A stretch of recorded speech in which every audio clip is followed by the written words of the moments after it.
মানে বই পড়ে না? না, এই যে উল্টে গিয়ে দেখুন, 1 থেকে 50 অব্দি মুখস্থ, কিন্তু তারপর বলতে গেলেই হোঁচট খায়। আচ্ছা গুলটে, 51 থেকে বল দেখি। 51, 52, 53, 54, 55, 56, 57, 58, 59, 60, 61। 57, 59, 60, সেগুলো আবার কি? 61 আগে তো 60 হবে। 41 এর আগে যেমন 40 হয়, 31 এর আগে যেমন 30 হয়। তুই কি নতুন করে বই লিখছিস নাকি সংখ্যা আবিষ্কার করছিস? না, বই পড়তে ভালো লাগে না। পণ্ডিত, এদের মা বাবাকে ডেকে বোঝাও, শুধু ঘুরে বেড়ালে চলবে, পড়াশোনা করতে হবে তো। আচ্ছা মহারাজ, আপনি যখন এত করে বলছেন, এবার থেকে আমরা মন দিয়ে পড়াশোনা করব। হ্যাঁ, আর বলিস না, তোদের গিন্নিমা আজকে চুনো মাছের চচ্চড়িটা যা বানিয়েছিল না, আহ, পুরো মাখন। গিন্নিমাতে এতদিন জানতাম সরষের তেল দিয়ে রান্না করতো, এখন কি মাখন দিয়ে রান্না করছেন নাকি? আরে দূর, মাখন দিয়ে রান্না করবে কেন? যাই হোক, বাদ দে। উফ, বিকেল বেলা আমাদের বাড়িতে চলে আসিস, তেলে ভাজা দিয়ে মুড়ি খাবো। আর সাথে একটু পেঁয়াজ কুচি আর শসা থাকলে একেবারে জমে যাবে। এ কি মন্ত্রী, তুমি এখানে দাঁড়িয়ে দাঁড়িয়ে গল্প করছো, কোনো কাজ নেই? রাজসভা তো একটু পরে শুরু হবে, তাই একটু ফাঁকা সময়ে। বুঝেছি। বেশি বকবক না করে রাজসভায় এসো, আজকে একটা গুরুত্বপূর্ণ আলোচনা আছে। ঠিক আছে, আমি আসছি। তাহলে বিকেলে চলে আসিস। হ্যাঁ হ্যাঁ মন্ত্রীমশাই, একদম চিন্তা করবেন না।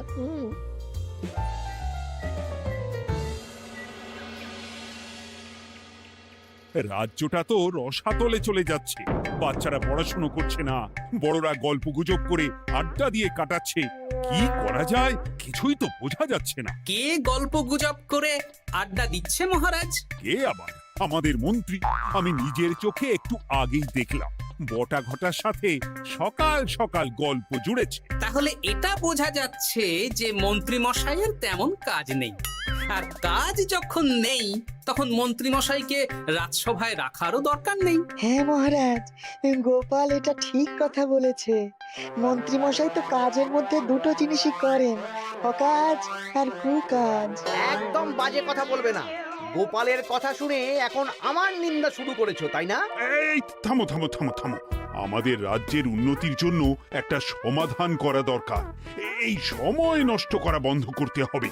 তাহলে মহারাজ, সবাইকে ফাঁকা সময়ে বই পড়তে হবে, পড়াশোনার মধ্যে থাকতে হবে, কারণ জানার কোনো শেষ নেই। তাহলে কি করা যায় বলো তো গোপাল? আমাদের রাজবাড়ির যে গ্রন্থাগার আছে সেটা তো বহু বছর ধরেই বন্ধ, ওটা খোলার ব্যবস্থা করুন মহারাজ। হ্যাঁ মন্ত্রী, তুমি নিজ দায়িত্বে গ্রন্থাগার খোলার ব্যবস্থা করো। অনেক দিন ধরে ধুলো ময়লা জমে আছে, সব পরিষ্কার করবে, আর পরিষ্কার হয়ে গেলে তোমরা সবাই গ্রন্থাগার থেকে বই নিয়ে পড়বে। বেশ।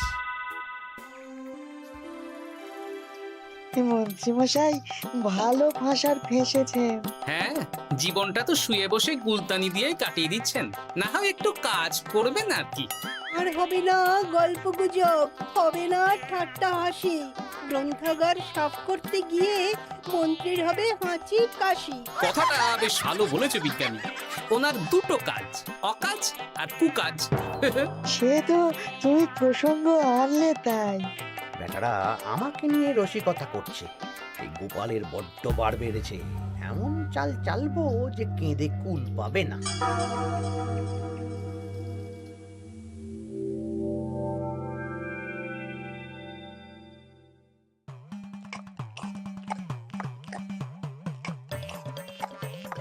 বেশ সুখে ছিলাম, কিন্তু হঠাৎ করে গোপাল আর মহারাজের সহ্য হলো না, চাপে পড়ে গেলাম।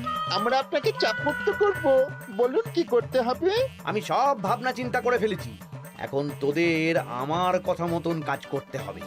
আসতে পারি মন্ত্রী মশাই? হ্যাঁ, এসো এসো। ইনি তো চিত্রশিল্পী, এনাকে দিয়ে কি হবে? ইনিই তো আসল কাজ করবেন। শোনো, তা গোপালকে ভালো করে দেখে নিয়েছো তো? বিলক্ষণ। একটা পাতায় গোপালের ছবি আঁকতে হবে, ওপরে লেখা থাকবে কৃষ্ণনগরের ভবিষ্যৎ।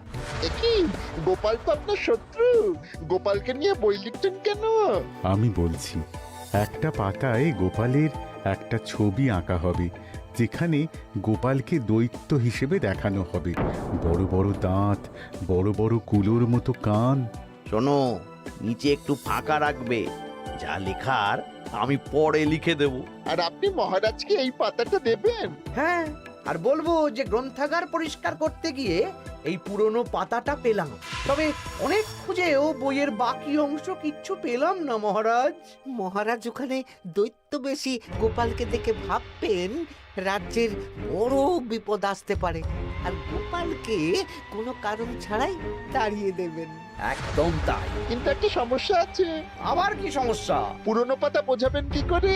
ছবি আঁকা হয়ে গেলে পাতাটা দুদিন রোদে ফেলে রাখবো, তারপর পাতার ধারগুলো একটু আঁকা বাঁকা করে কেটে দেব, সাথে আগুনের হালকা তাপ দিলে সাদা পাতা খুব তাড়াতাড়ি পুরনো দেখাবে। এটা ঠিক বলেছেন। আচ্ছা চিত্রশিল্পী, তাড়াতাড়ি ছবি এঁকে ফেলো। আমি কালকে সকালেই দিয়ে দেব। বেশ বেশ।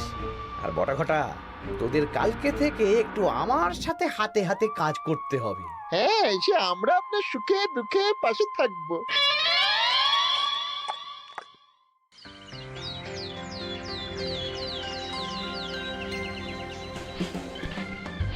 ওপরের তাকগুলো পরিষ্কার কর, ওপরের বইগুলো বড্ড ময়লা। কি মন্ত্রী, কাজ হচ্ছে? কাজ করছেন না, বরং কাজ করাচ্ছেন। কাজ হওয়া নিয়ে দরকার, যে আমি করি বা অন্য লোক, তাতে কি যায় আসে? যায় আসে মন্ত্রী মশাই। আমাদের এই গ্রন্থাগারে এত দামি দামি প্রাচীন দুষ্প্রাপ্য বই আছে, যদি কোনো বই চুরি হয়ে যায় তার দায় কে নেবে? এটা গোপাল ঠিক বলেছে। আমি তো এখানেই আছি, বটাঘটা সাহস আছে নাকি বই সরানোর? বেশ, তাহলেই ভালো। চলো গোপাল, পাঠশালায় গিয়ে দেখে আসি আজকে কেমন পড়াশুনো চলছে। গোপাল আমাদের ঘুরিয়ে চোর বললো মন্ত্রী মশাই, আর আপনি প্রতিবাদ করলেন না। প্রতিবাদ কি? গোপালকেই দুদিন পরে রাজ্য থেকে বার করে দেব।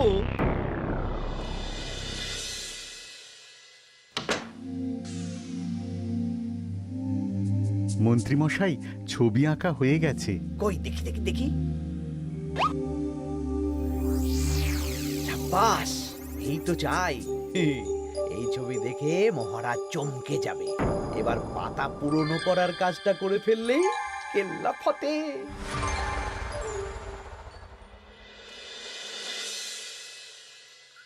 তা মন্ত্রী, গ্রন্থাগার পরিষ্কার করার কাজ শেষ?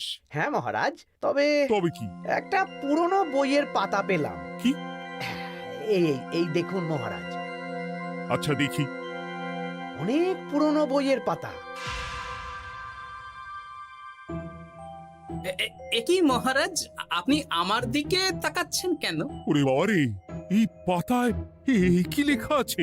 পড়ছি, কৃষ্ণনগরে এক নবরূপী দৈত্য জন্ম নেবে, যার নামের আদ্য অক্ষর গ। সে শুরুতে লোকজনের উপকার করবে, কিন্তু তার বয়সকালে তার আসল রূপ ফিরে আসবে। ওই ব্যক্তি আসলে মানুষ নয়, সে এক দৈত্য। সে থাকলে কৃষ্ণনগরে নেমে আসবে সর্বনাশ। কৃষ্ণনগরের মানুষদের ধরে সে খাবে। তার আসল রূপের চিত্র প্রদর্শিত করা হলো। কই দেখি মহারাজ। দেখো, সত্যি তো, এই দৈত্যকে একদম গোপালের মতন দেখতে। মহারাজ, আমার মনে হয় যে গোপালকে এই রাজ্যে ঠাঁই দেওয়া একদম ঠিক হবে না। কোন দিন গোপাল মানুষ থেকে দৈত্য হয়ে আমাদের খেয়ে নেবে বলা তো যায় না। উল্টো পাল্টা কথা বলবেন না মন্ত্রী মশাই। ওই দেখুন মহারাজ, গোপাল কেমন রেগে উঠছে।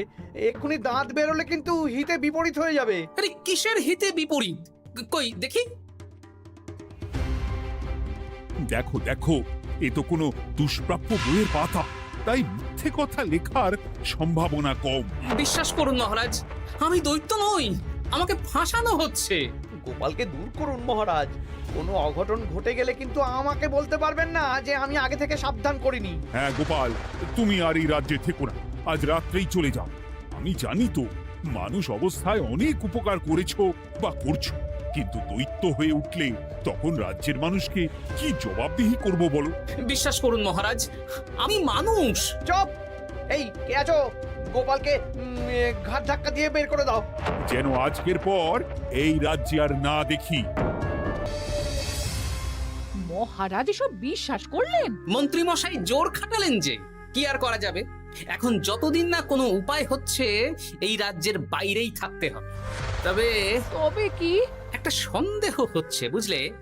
আগের বছর যখন বেতন বেড়েছিল, রাজসভা থেকে একটা চিঠি দিয়েছে, সেটা আছে? হ্যাঁ, আছে তো। দাও তো, যাওয়ার পথে একটু বিজ্ঞানীর বাড়িতে যাব, বুঝলে।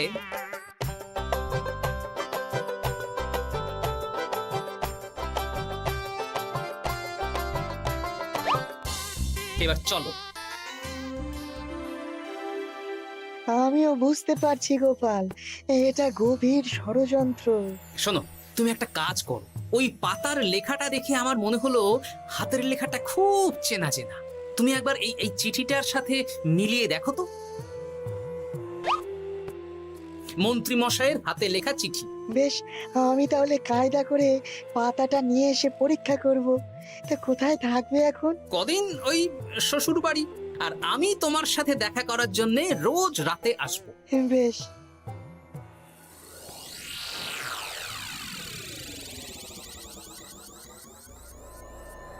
আসতে পারি মহারাজ? ও বিজ্ঞানী, এসো এসো এসো। বলছি মহারাজ, পাতাটা চাই, আজকে রাতের জন্য দেবেন? হ্যাঁ, নিয়ে যাও নিয়ে যাও। ওই পাতা দেখলেই আমার ভয় লাগছে।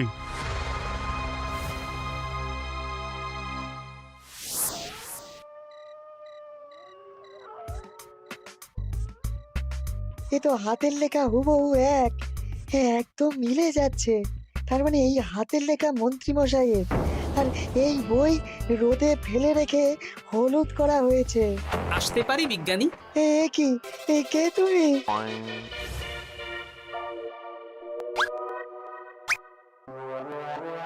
গিন্নির পুরনো শাড়ি পরে নারী সেজে এলাম, কেউ জানতে পারলেই বিপদ। এ কোনো বিপদ নেই, তোমাকে মন্ত্রী মশাই ফাঁসিয়েছেন। ওনারই হাতের লেখা, আর ওটা রোদে ফেলে আর উষ্ণ তাপে রেখে পাতা হলুদ করা হয়েছে। জানতাম এইরকমই কিছু একটা হবে।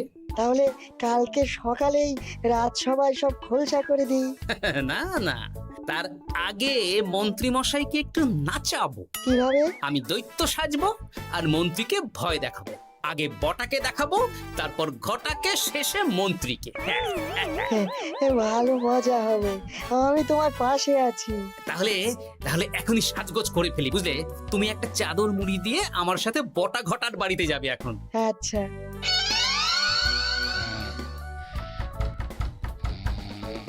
হে, এক ঘরটা দেখ না।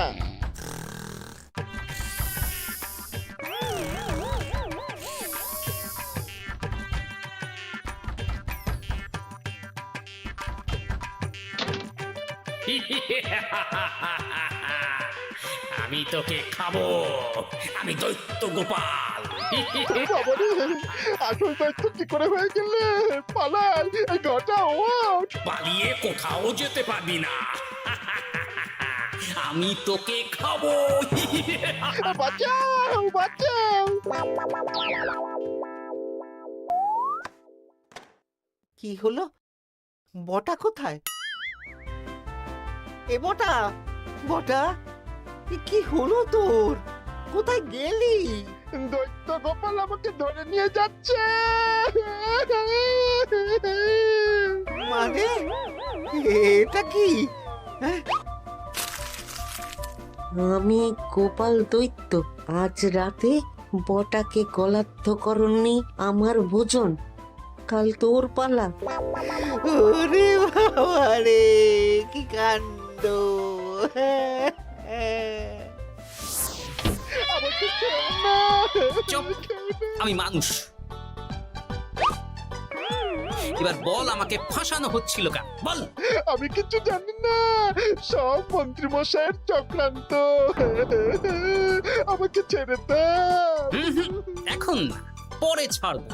শোনো বিজ্ঞানী, এখন এর মুখ হাত পা ভালো করে বেঁধে ফেলো দেখি। আমি এক্ষুনি বাঁচছি। আর ভোরবেলা একটা কাজ করতে হবে। আমার কয়েকটা নাতি নাতনিকে তোমার বাড়িতে নিয়ে আসবো, আর তারপর। আচ্ছা, আমি এখন চললাম, দরজাটা ভালো করে বন্ধ রেখো।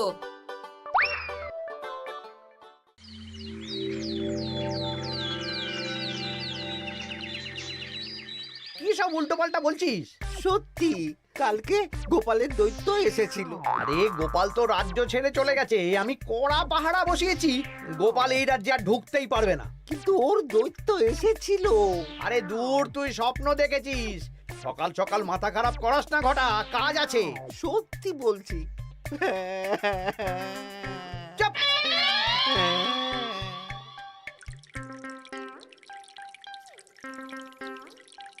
মহারাজ, আমি কানা ঘুষো খবর পেলাম বটাকে গোপাল দৈত্য কালকে রাতে তুলে নিয়ে গেছে। হ্যাঁ, আমিও তো তাই শুনলাম। কি সর্বনেশে দিন এলো! এতদিন তো এই বিপদ ছিল না। কালকে গোপালকে তাড়িয়ে দেওয়ার পরেই গোপাল দৈত্য হয়ে সব শুরু করলো নাকি? আরে দূর দূর, আরে গোপাল দৈত্য হবে কি করে? মানে তুমি তো ওই পাতাটা দেখিয়ে বললে। না মানে আমি বলতে চাইছি যে মহারাজ, গোপাল দৈত্য হয়ে এই রাজ্যে বিপদ আনতে পারে, কিন্তু সেটা তো এই রাজ্যে থাকাকালীন। এখন তো রাজ্যেই নেই, তাহলে আমি তো এর মাথা মুন্ডু কিছুই বুঝতে পারছি না। সর্বনাশ হয়ে গেছে মহারাজ। কি হলো পুটির বাবা? আজ সকালে গোপাল দাদার মতন দেখতে একটা দৈত্য এসেছিল আমাদের বাড়িতে, আর পুটি ট্যাপা পুচকে তুলে নিয়ে গেছে। এবার আমাদের কি হবে মহারাজ? এ কি সর্বনেশে কাণ্ড রে বাবা! দূর, কি সব বলছো?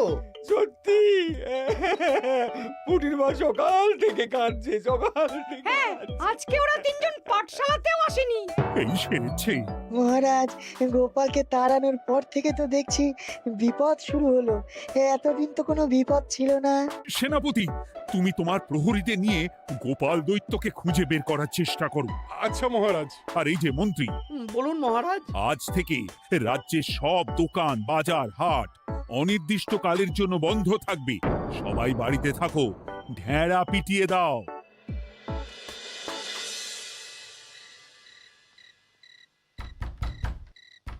কে? আমি দরজা খুলবো না। এই দরজা খোলো, আমি আমি বিজ্ঞানী।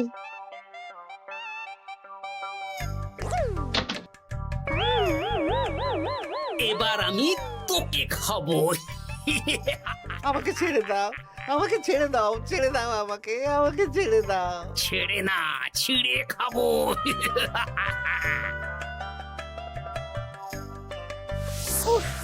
এই তো দাদু চলে এসেছো।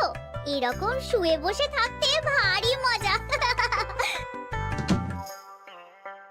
এ কি বটা, তোর কিছু হয়নি? না না, কাল একটু ভয় পেয়েছিলাম। না, কিছু হবেও না। এই মন্ত্রীর সব চক্রান্ত ধরা পড়ে গেছে। আমি চাইলেই মহারাজের কাছে মন্ত্রীর নিজের হাতের লেখা বইয়ের ব্যাপারে বলতে পারতাম, কিন্তু আমি চাই মন্ত্রী মশাই নিজের মুখে নিজের দোষ স্বীকার করুক। আর সেটা করানোর দায়িত্ব তোর হাতে। আমি কি করব? কাল সকালে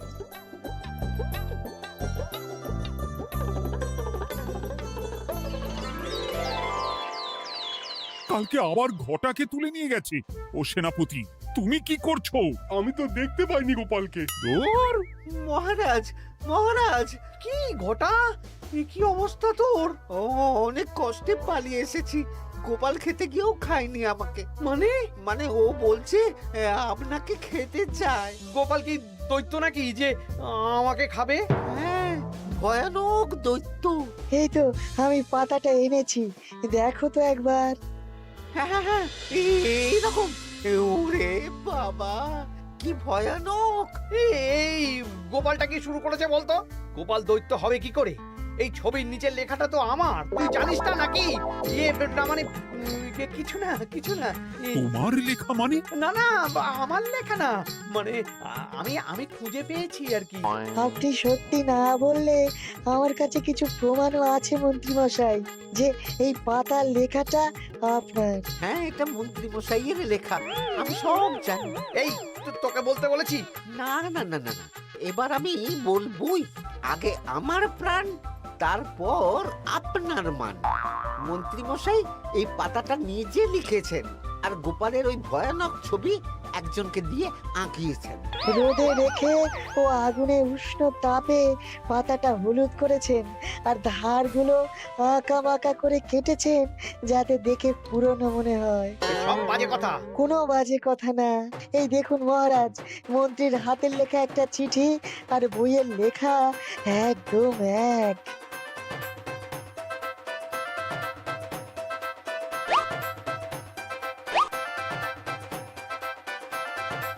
এ কি মন্ত্রী? না মানে কিন্তু গোপাল যদি সত্যিই দৈত্য না হয় তাহলে বাচ্চাগুলোকে আর বটাকে কে ধরে নিয়ে গেল? আমি ধরে নিয়ে গিয়েছিলাম। অনেক সময় সোজা আঙুলে ঘি না উঠলে আঙুল বাঁকাতে হয়, তাই এই ছোট্ট নাটক। সবাই সুস্থই আছে। এবার মন্ত্রীকে আমি মেরে অসুস্থ করে দেব। সুস্থ মানুষকে দৈত্য বানিয়ে দিলে, হ্যাঁ?